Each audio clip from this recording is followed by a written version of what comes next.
Hey, Dallas J. Moore here with your weekly social dose on Social Republic. Wanted to continue our talk on branding. We've got this week, we're going to talk about why it's not a good idea to confuse people, and next week, how to inspire people to really become part of your brand by offering ownership for next week. So, talking this week, one of my favorite stores in Ames, they used to sell CDs, DVDs, books, magazines, things like that, and some of them would be on sale sometimes. When you get to the register and they'd ring it up and it was $12.99. It's like sign said $9.99. Some of these discount retailers and things like that, they do that. They, things go on sale, they sell it at a lower price because they can buy a bigger volume. Makes sense, no big deal. I love it for some things and not for others. With this business, however, they weren't set up that way. They kind of adopted that way, and it was kind of one of those bait and switch tactics. Never seems to work. It upset me, and it made me not want to shop there. And I think there's other businesses that have adopted that as well. And it's important when you create your brand to know if that's something that you're willing to do up front or not. Because changing it halfway is slightly silly, and with the customer base you have, you could lose. It's very risky, so I don't recommend it.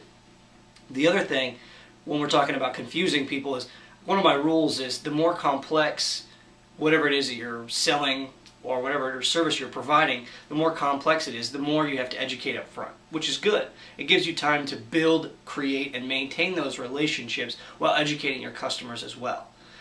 The one thing you don't want to have happen is have an uneducated customer make an uneducated decision and have it come back to you. It just doesn't make you look very good. So spend the time to educate them up front.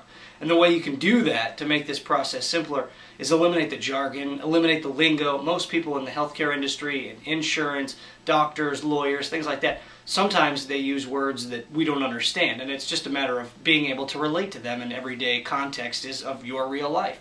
And if you can't do that, you need to learn how. It will make your sales process much simpler, it will make your relationships better, and it will make what you're doing much easier. Because the one thing we don't want to do is confuse our customers, because if we confuse them or talk over them on purpose, they'll figure that out and they'll leave. So something to think about. Lose the jargon, lose the lingo, educate up front, spend the time to educate properly up front, and don't do a bait and switch tactics. Find out when you start your brand or business what you're willing to do and what you're not willing to do, and stick to that plan, because sometimes you'll lose a really great customer base if you kind of throw them for a loop at the end.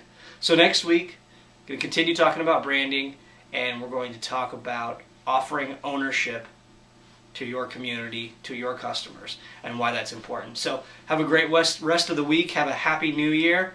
And this is Dallas J. Moore with your weekly social dose, and we will see you next week. Thanks for watching.